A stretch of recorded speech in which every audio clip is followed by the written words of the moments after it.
Donald, thank you so much for joining the show today. I appreciate it. Thanks so much, Mark, for having me. I'm excited to be able to be here in front of your audience and to share some insights. Well, I'll tell you what, I was so excited to have you here today, Donald. I follow you on all of your social media.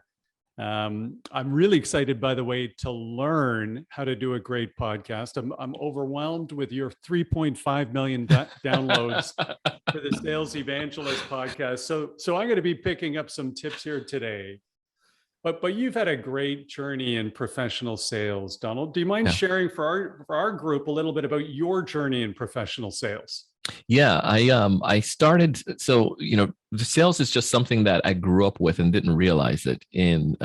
I chronicle, like kind of mentioned a little bit in my book, but we just, as a kid in Jamaica, I just see my family, like they were entrepreneurs in a lot of ways. I didn't see it as sales. I didn't know that term. I just saw it as a businessman, as they would say. And, someone started a business, but you would figure out ways to sell things, food, clothing or whatnot to take care of your family. Yeah. So naturally, when I came to the States, it was something that was kind of like ingrained with me that I just always wanted to be that, go for the entrepreneurial route. And I remember in college talking about ideas and so forth. My friends were like, you should consider going in sales.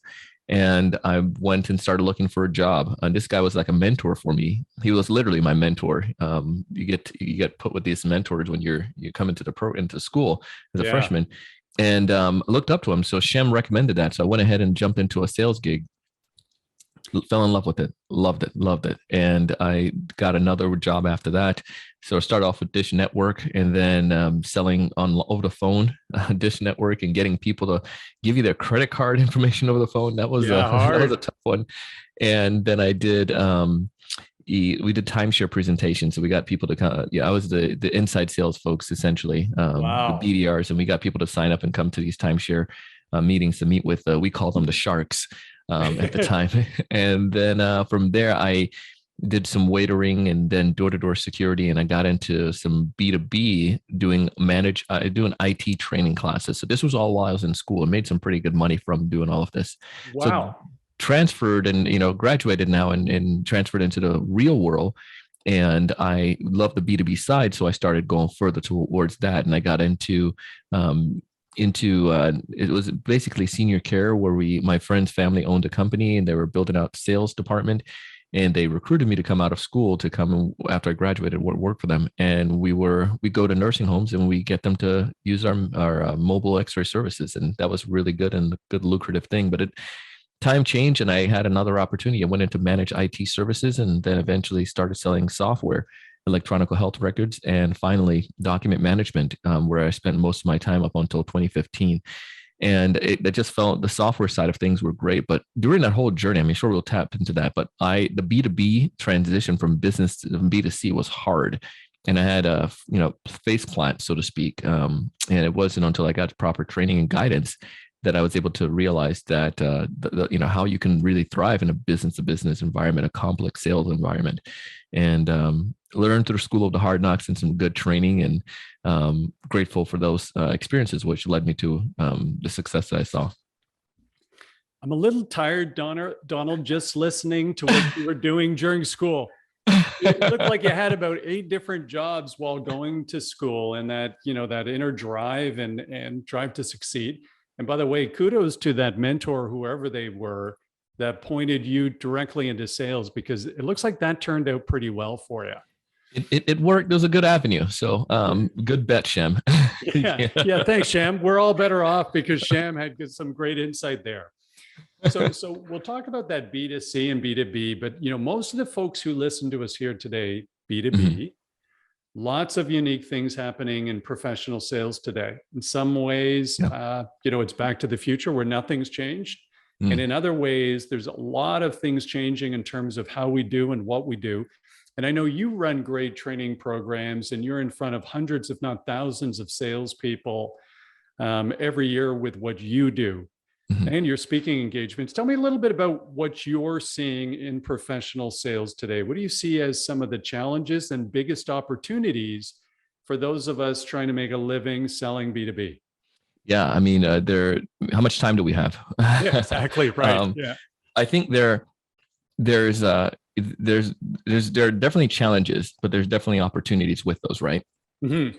I feel one of the big challenges that we're seeing right now is, especially with the BDRs, or let's start with frontline selling, folks on the front line. What I'm seeing is that there are a lot of automation tools, Yeah. and it's very easy right now to be able to get caught in automation line and not necessarily build the value or the human side of the relationship. And I feel that we've been saying this for a while and seeing it, but it's even more prevalent right now. And we know it, like in some ways you can put the numbers behind it, right? If I just put, send out X amount of emails, drop X amount of people in my sequence, then I'm going to see the result. But the problem is that we're finding that the companies that we're reaching out to, the plays, it's not like if you're a sports fan, and especially American football, like the playbooks, like the team you're going against also has a sales team, and Right. they are running plays. So essentially they're running the same plays that you are. So when they're seeing your emails come through, they're like, okay, I'm going to ignore the first three. I know they're going to get the breakup email soon. Oh, and I'm going to expect a random message on LinkedIn right now. They know what you're doing. So why don't we just circumvent that? Like, can you do automated messages? I'm not saying you can't. You want to make sure those messages are focused primarily around the challenges of that role, but then also infuse your personality in that with some other things. So for instance, if you do reach out to someone on LinkedIn, how can you make sure that they know that you're a person, a human being connecting with them? Because Right. you don't want them to dismiss you. So that's one of the first things I've seen, like automation. And then sometimes we're seeing with company, another challenge, because we have so many amazing technology now, is that they're taking the technology and trying to mask horrible selling. One more time for the people in the back. Taking technology and trying to mask horrible selling in the back, and for horrible selling. And the way that you might look at this is like, so we got this new sales tools that's going to give us great insights. So now we're going to be able to, it's going to help us to perform better. Or we got this new, say like, sales navigator. I can do a lot more emails. Well, now you're just going to send out a lot more crappy emails Right. to folks. So you're seeing that with the tech side. And then the third thing that I would probably say one of the biggest challenges that we're seeing right now is the lack of ability to be able to articulate emotional value and personal value. So let's go back to this concept, right? For me as a business owner, there are certain challenges that I face. And with that, you can hit the surface level. Donald, we can help you make more money or save money. Okay, garbage. Donald, we can help you to really, double your organization, because I know you're trying to hire and trying to grow your company right now. So that's, a deeper level. Okay, cool. But if you come and say, Donald, hey, I saw your post the other day and I read your heard you on Mark's podcast. And one of the things you talked about was, the challenge of finding the right people to be able to help grow your organization. And that goes back to your roots growing up as a Jamaican, that you wanted to really make something. If I could show you how we can help you to achieve that dream, would you be open to a call? Like, that's value there. That's a little bit more, and that takes a little bit more work in that process. So, you might say, well, how does this all work with automation? Yes, you can automate some of those entry level things, but for target accounts, you can do a little bit deeper dive, because if you want to really break into an organization, get some homework done about that company. Not saying spend hours in research, but get some understanding about their organization and being the executives. And then you could have that executive type outreach, and you could have maybe mid-level type outreach, which may be a little bit more automated. But then if you're going for the executive, go and look at some of the podcasts they've been on, listen to some of the, look at some of the reports they have, look at some of the annual earnings statements and things that are important to them, because essentially you're dealing with human beings, and human beings have emotional ties or reasons, whether that's to get a promotion, whether that's to advance. And if you're using tools like Sales Navigator, if somebody's new in a job, they want to impress, or they don't want to show that they're an idiot, so they want to do a good job. Can we tap into the emotional side, their personal side, and give that as a, and seek to help them achieve that? And I feel that oftentimes, again, because of automation and because we're just trying to rush, and because we have all of these tools, we neglect to find those things. And that's so those are some of the biggest problems I'm seeing right now. Let's just stay on the front end. I love the way you structured that. So many great things to unpack there. So one of the things we're seeing as well, automation, I love the way automation doesn't hide poor selling. So it can augment what we do, but that's the part, to me, that's the back to the future part. Mm-hmm. Everybody talks about modern selling techniques. Nothing's changed in 50 years. You have to be able to have a conversation with someone about what's important to them, not whatever it is you do. It's not that interesting to them. So you really have to have that capability. The second thing I'd say is a critically important aspect of it is, you've got to make an emotional connection with somebody. We've got to humanize that reach out so it doesn't feel automated. And I think there's lots of good reasons these days, Donald, why all of these techniques are becoming less and less effective. You perfectly bring up that everybody else has got the same playbook. 300 billion emails go back and forth every day. Before COVID, 45% of those emails were spam. So can you imagine what it is now? Yeah. So one of the things I always like to share with teams is email. I find it's the necessary evil, but it's rare that I get any piece of good news in email. So because I'm going to get 300, I'm a CEO like you. I get, demand generation calls and emails all the time. Most of the time it's generic bump. And about once every 2 weeks, I get cold called or somebody reaches out from a sales training company to sell us sales training, even though we're sales trainers. Yeah. So I think we're doing a lot more badly. So we're just selling poorly, faster, and with more volume.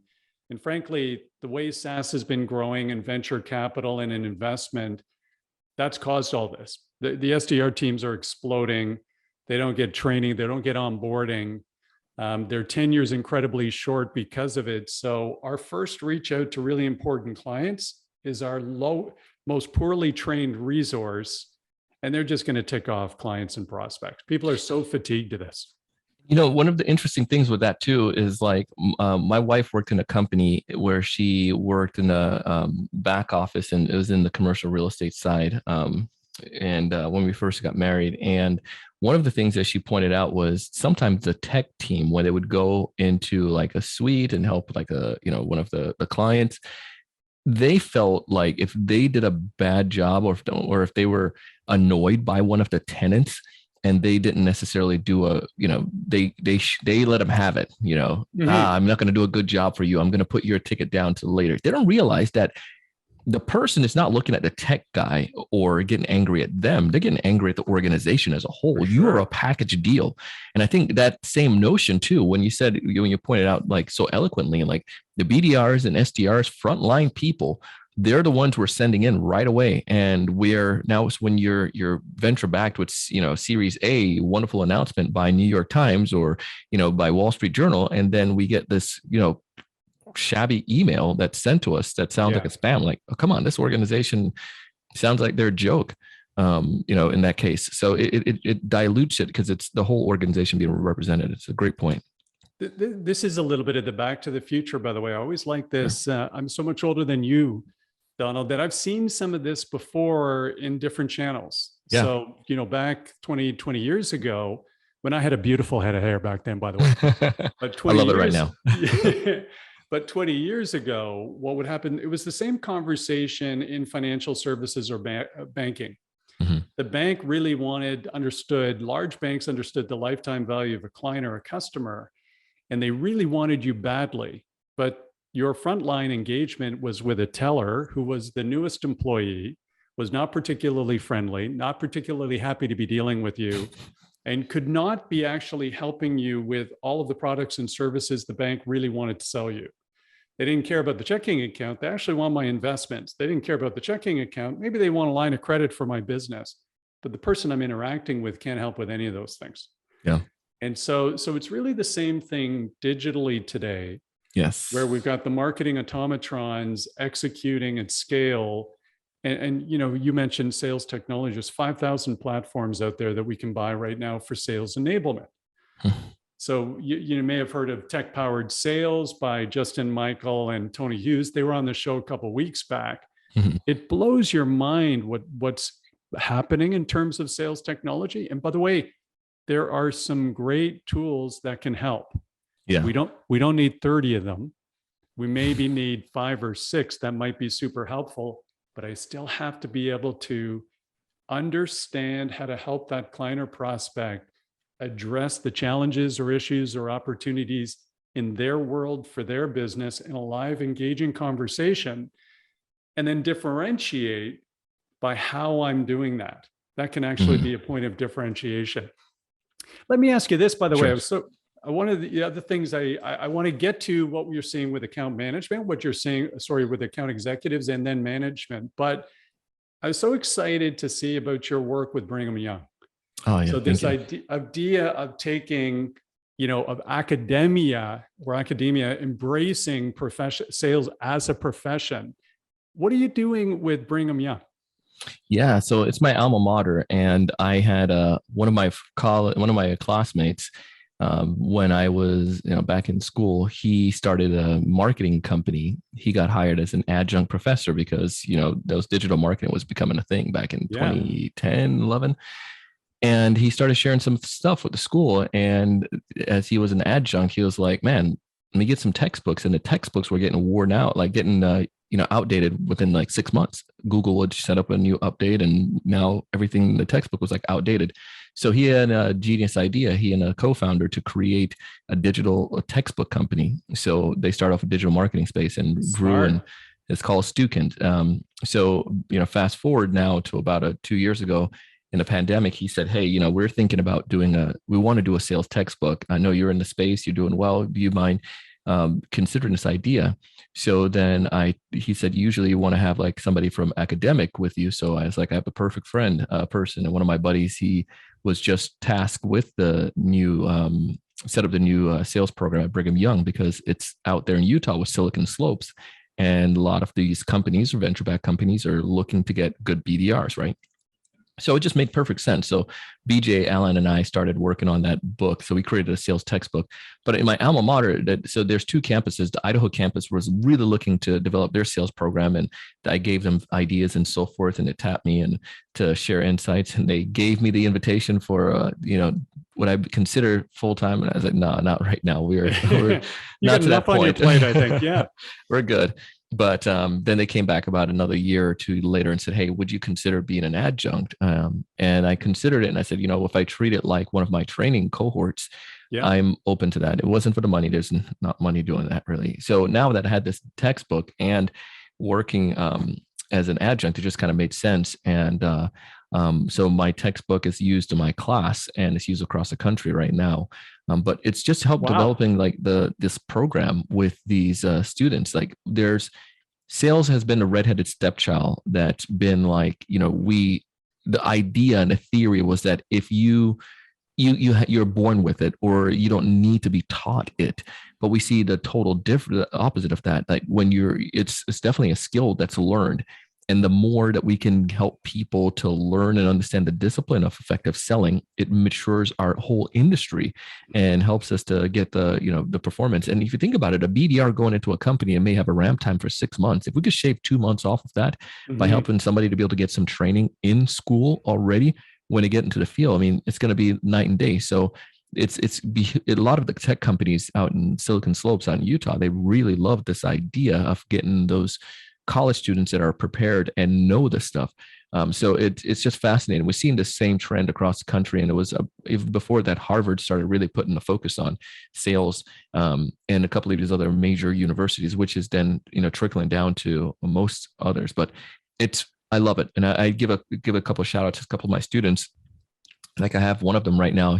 I had a guest lecturer from Form Labs come into my class, and he did a lecture. My student got connected with them afterwards. He got an internship, and now he is in line for a full-time gig, and another student similar thing. And it's just cool to see that these students, and this is what the gentleman said that came through the class as a guest lecturer. He said, "Did you, he's like, I gave your student a huge cold list. Like, I mean, it's not even cold. It's like out the freezers, ice cold, just to kind of, get them broken in as an intern.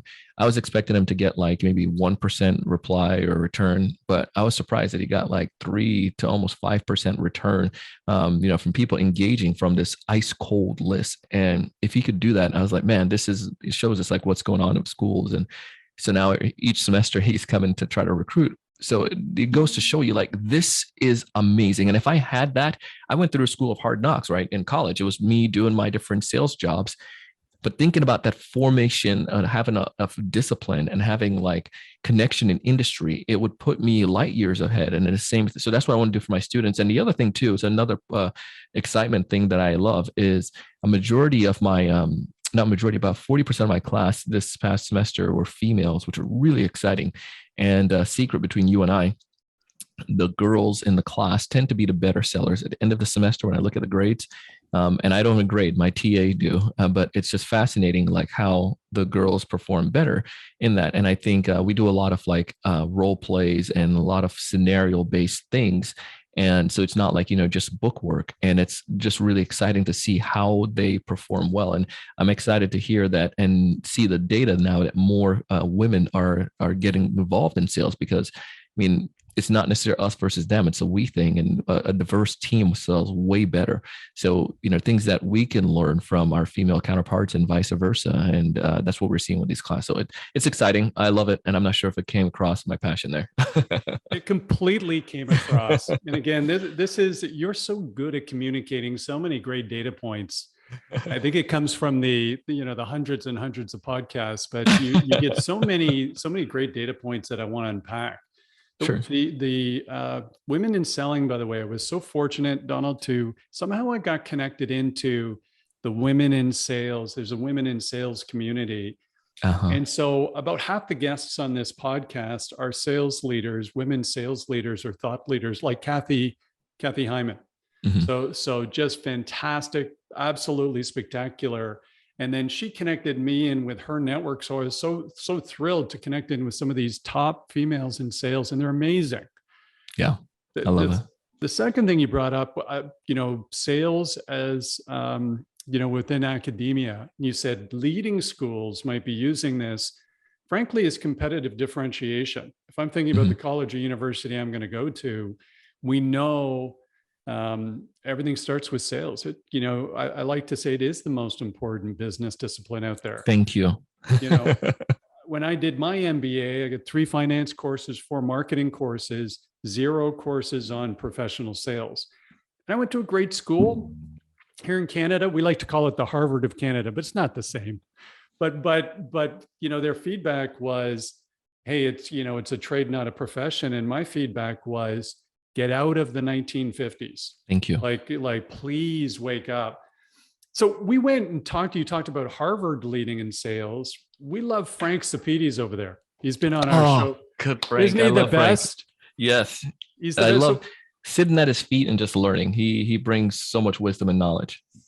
So he's been on the show a couple of times, by the way, 6, 7 books that are spectacular. Aligning Strategy and Sales was kind of a Bible for me 10 years ago, but his latest Sales Management, the work's just absolutely amazing.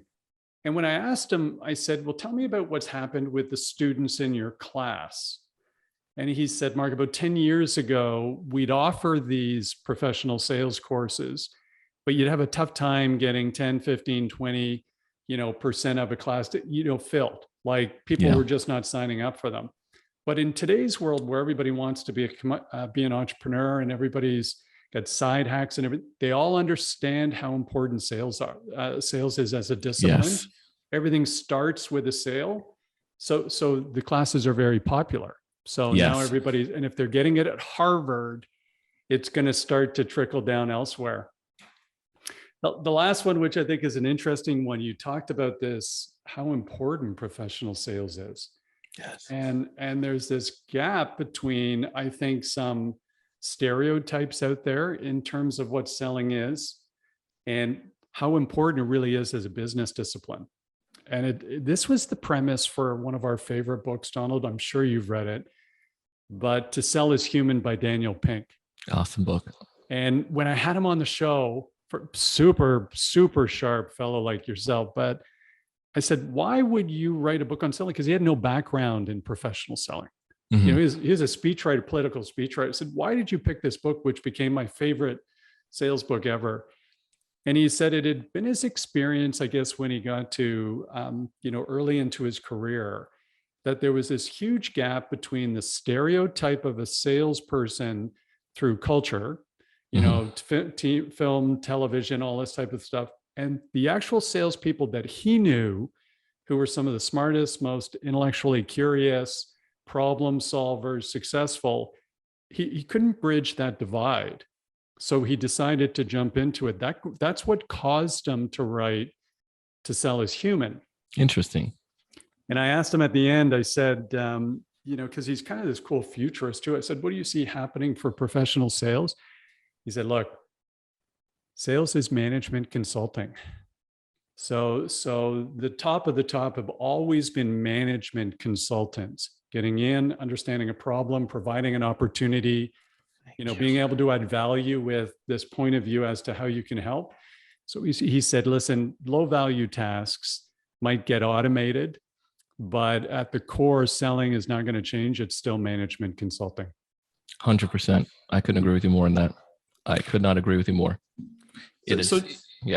Identifying problems and being a problem finder, and obviously being able to solve those problems. Because I think, sometimes it may not necessarily be easy to identify real problems in an organization. And sometimes as the organization, because I may be nose blind to what's going on, in the sense like I'm around a problem all the time, so I can't smell it out. Yeah. But if you can help me to identify that there's something terribly wrong and help to demonstrate that, that's a skill, and not many people are capable of doing that. And then also being able to articulate an effective way to solve that problem is another skill, rather than just saying, hey, jump into a demo, I'll give you a demo, show you a demo, now buy solution. Like, yeah, those days are numbers.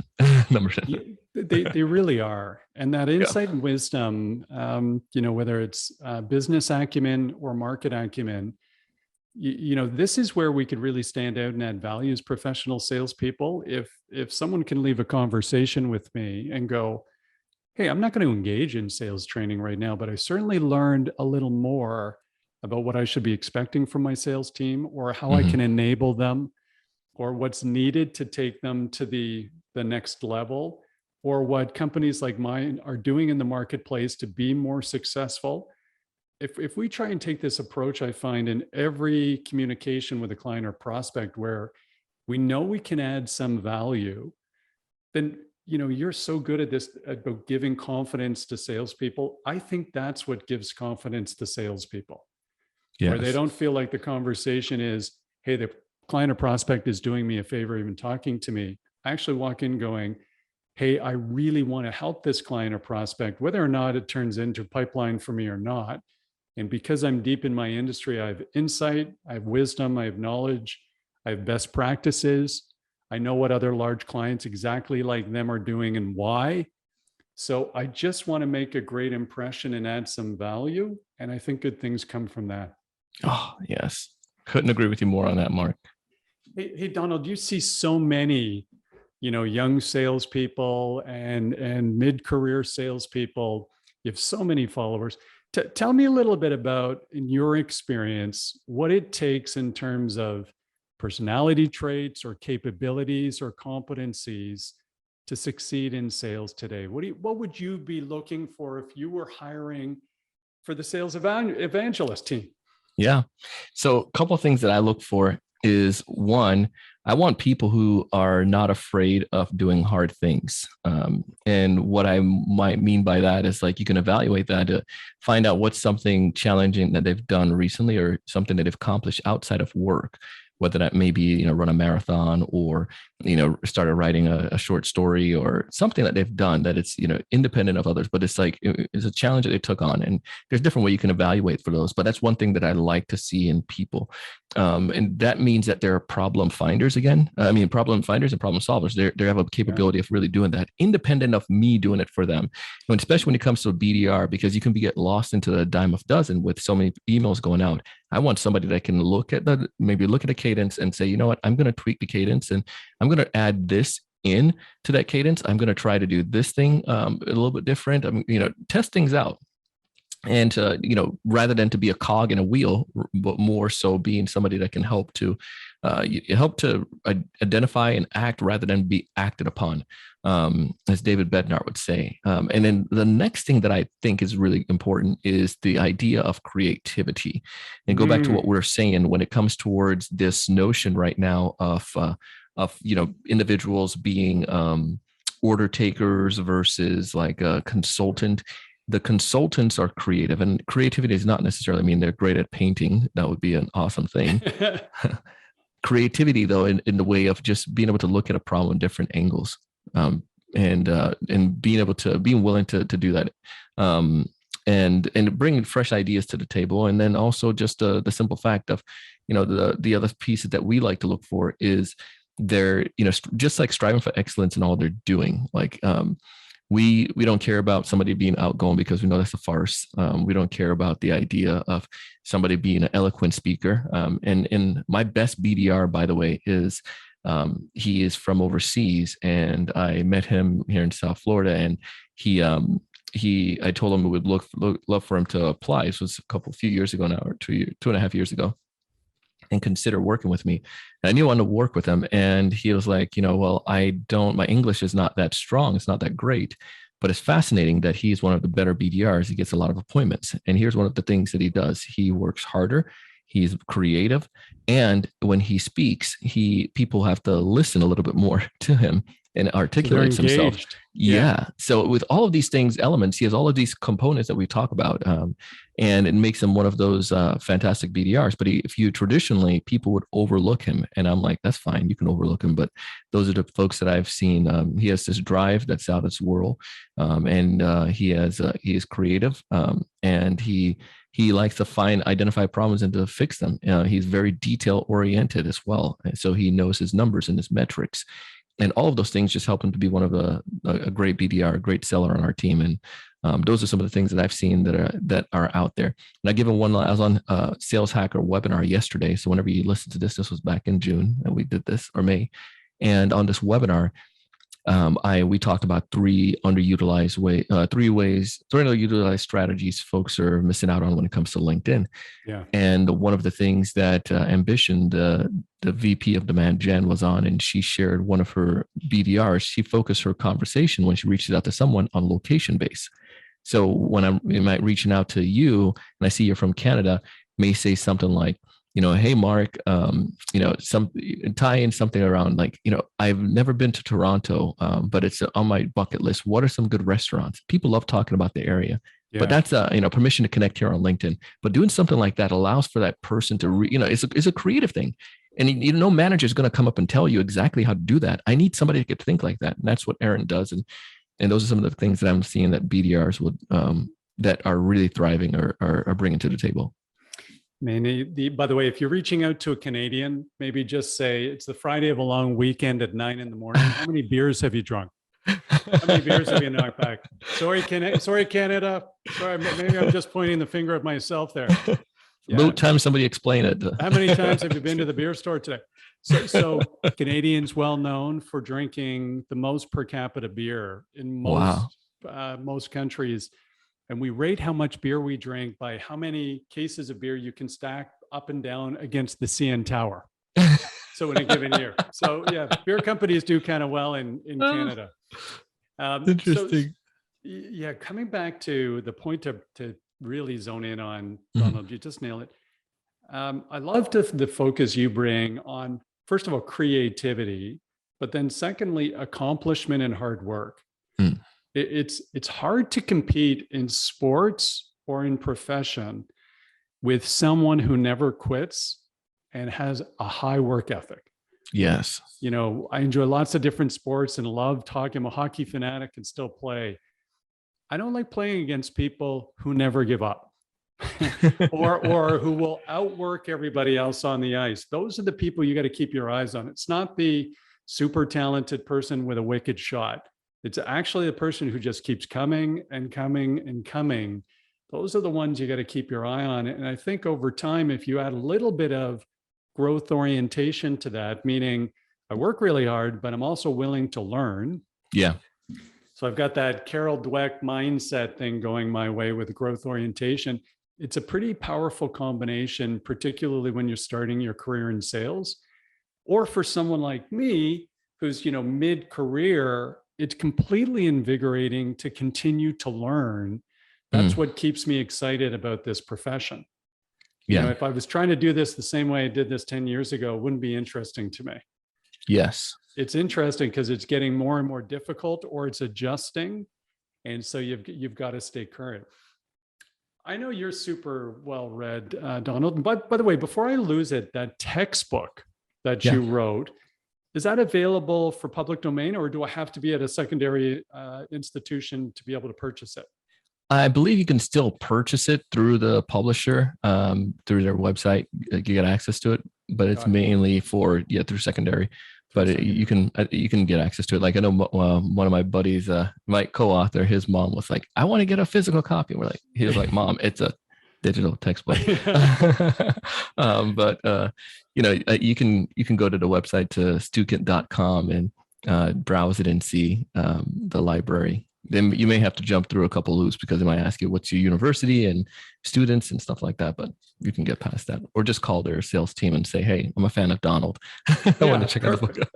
By the way, bless his mom, right? She's so proud. She wants the physical copy to put it on the mantle. That's awesome. Yeah. What else are you reading right now?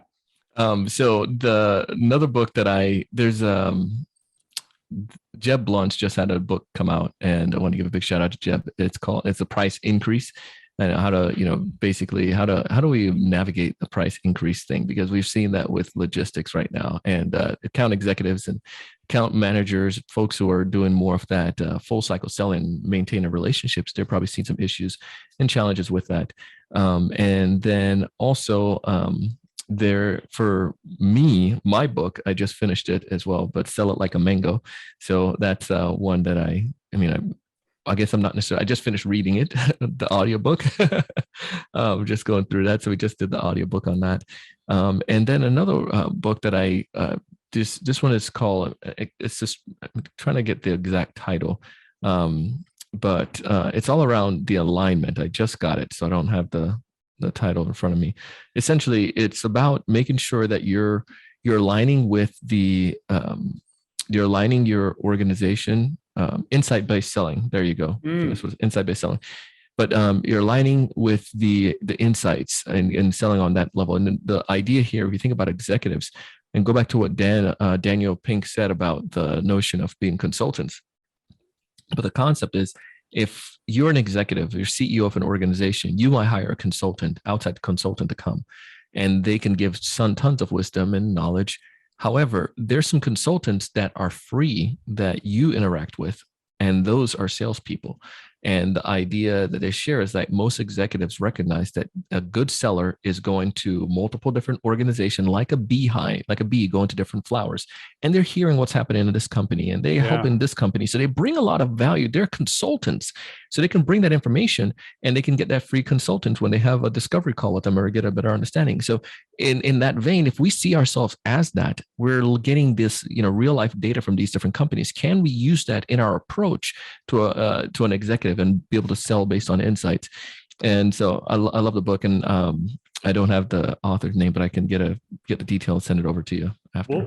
We'll take care of that. Thank you, Donald. We'll put it in the show notes, folks. I love that, by the way. We're really, one of the things we work on these days with sales teams, we call it value engineering. Yeah. And so what we're trying to do is help them understand that what insight and knowledge do they have as a collective. The beehive is a great example, because they have insight into hundreds, if not thousands of clients, not just the ones that me and my territory I know about, but my teammates in different regions. And if we aggregate that and we bring the power of that wisdom and knowledge and insight and best practices and what's happening in the marketplace, that's one of the ways I think we really do engineer value for our clients and prospects. So true. What a fantastic, tell me, by the way, we'll talk about Jeb in a sec, but tell me about Sell It Like a Mango. Tell me about your book writing process, because I'm going through a process right now I'm finding extraordinarily painful. For my first book, but tell me about your writing process. Back in 2015, when I left my full-time gig and started about 2016, started to get some traction, we had some publishers approach us and said, would you consider doing a book? So my friends were just finished publishing their book with them, and they introduced me to them and said, yeah, so we'll give it some thought. So I started working on a manuscript, and then, it just kind of fizzled out. It was hard. and got that little manuscript done. And I just wasn't impressed with it at all. It was just like, get it out. And I had a book coach look at it and connect with me. And he's like, Donald, you can go on Amazon and search for any book on sales, and you're going to see tons of book pop up. Why should I read a book from you? And then he started to take me back to the childhood. He's like, let's go back. What was your first interaction with sales? And we went back to my story of Jamaica, and it's like, told him about what I wanted to sell something get a little ninja on a bike. And I wanted to sell something, and mangoes were in our front yard, and I picked some for my cousin. And then I started selling cookies and little baggies. So we started going down that path. And then he's like, mold over that, do some mind mapping. And I did some mind mapping. We came back later, and I was talking to him. I was like, a lot of people, I was like, we went in 2017. I was telling him about my experience going back to Jamaica and how people were selling the same things, just like, people selling mangoes. I saw people sell mangoes, so I thought it would be easy, but it wasn't. And I had a hard time. And the idea here is like, no matter what you're selling, whether it's mangoes or complex software or manufacturing equipment or, consulting services, you have people doing the same thing you're doing. What's going to make you stand out from the other? So we took that angle. So whatever you sell it like a mango. Our audience primarily is a lot of those entry-level new sellers. So we said a new seller's guide to closing more deals. And we broke down what makes one seller, what mango seller stands out from the other as a vehicle. And then we tied it to B2B selling. So like, for instance, misconception about sales. We start off with that, and we go into, having a purpose, like how mango sellers, they get up and they go out and have a purpose. The fear of rejection, overcoming that fear of rejection and going in the face of difficulty and thinking like an entrepreneur and about bringing value. So this is how we created a book and wrote it out. So the journey was painful because the first manuscript, guess how much we used? How much?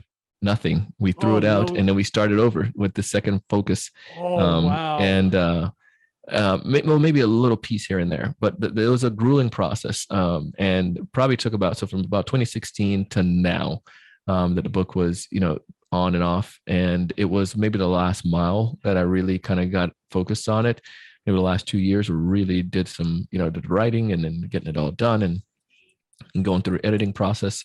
Editing process wasn't horrible. I thought it was going to be worse, but we had some good editors. They went through, and then we would just go back through each chapter and give some, make sure things were made sense from the sales angle. And they did the grammar and all of those details. And but yeah, the best way that I would say to tackle it is just one chapter at a time. A little bit at a time. Like anything in life, like eating an elephant. How do you do it? One bite at a time. Right. So boy, talk about you're the true entrepreneur with the insane level of courage. Because having been through that process, after you've written your 45,000 words, throwing out a manuscript that you thought you had some blood, sweat, and tears out. Wow, is that a tough thing to do? It was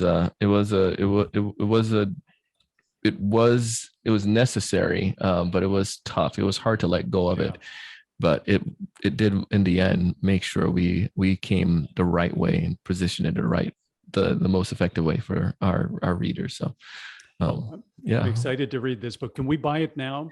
Yes, as of Tuesday, it's available. It was on pre-order. So today is the 19th or 20th of May. So as of Tuesday, it's now available on Amazon and anywhere you purchase books. Just search "Sell It Like a Mango," and you can get it. An audiobook will be coming in probably about another week or two. So Sell It Like a Mango team. That's one of the things we're going to have in the show notes. By the time you hear this podcast, that will be available. So we'll have the link, the Amazon link to get the book, or the link to go and get the book wherever it might be published. How else, Donald, it's just been so much fun talking to you here today, but I know your time is so valuable. We're going to let you go on in a second. But first of all, thank you so much for joining our podcast. How else can people get in touch with you and listen to the Sales Evangelist, spectacular podcast? What are the ways that the folks who are loving this podcast can learn more about you or follow you?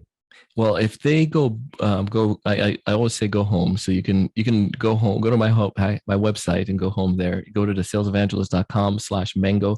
You can get the first chapter of the book for free, but you'd also get a chance to connect with me there.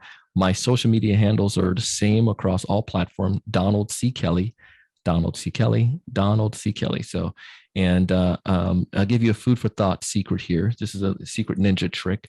There's so many different platforms that people are on. I am LinkedIn is by far my busiest, and I love it, and I'd love to connect with you there. Additionally, I have been trying to grow Instagram and spending time there as well. So if you come on Instagram, you could probably slide in DM quicker and get noticed. And this is something that I've learned and I've taught the people. So if you're trying to get in touch with Mark on LinkedIn and he has 20,000 followers and it's hard to raise your hand, go somewhere else where Mark is camping out. Maybe he's doing Twitter a little bit and you can easily slide there. So if you want attention, you can do that. It's Donald C. Kelly on all those platforms. So anyhow, TikTok, Instagram, and LinkedIn and Twitter. But go back to the website and you can get a hold of all of that and get Sell Like a Mango, the first chapter, and start listening or reading it. What a fantastic parting tip. So go where they're not as popular because they'll be tracking growth just like we do, by the way. And Instagram's a perfect example. We track our growth there really tightly because we are trying to grow and build it, and we're not significant on Instagram. We're okay on LinkedIn. Boy, folks, everything Donald shared will be in the show notes for today's episode. Again, I'd like to thank Donald for joining us today. Donald C. Kelly, what a great podcast. Lots of learning for all of us. And I'd really like to thank you for spending a little bit of time with us here today. So if you enjoyed today's podcast, please like or share the Selling Well podcast. And if you've identified one or two ways that we can get better at these podcasts, please let me know. If you send me an email at markcox@inthefunnel.com, I check that email, and we're really open to constructive criticism to make the Selling Well more of a valuable investment in your time. Thanks everybody for joining, and great selling.